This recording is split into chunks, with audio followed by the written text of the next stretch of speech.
Само преку разни програми од Министерството за транспорт вкупно се инвестираат 580 милиони денари или околу 9,5 милиони евра.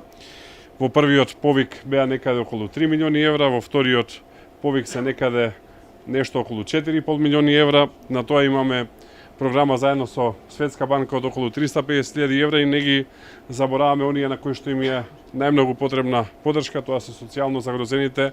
Околу 1,5 милиони евра се инвестираат преку јавното предпријатие за стопанисување со стамбен и деловен простор во изградба на зграда со социјални станови која што до крајот на годината треба да е завршена и здравија до пролет да бидат и тие станови поделени и да бидат вцелени.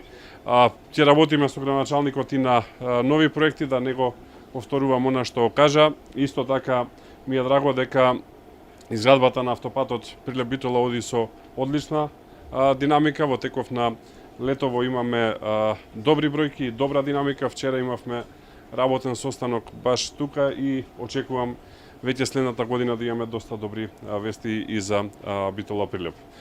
Крајниот рок останува непроменет, тоа е крајот на 2029 година, но првите километри комплетно завршен автопат, зборувам комплетно, значи во две насоки 3+3 ленти со изградени помошни патишта ги очекувам веќе следната година.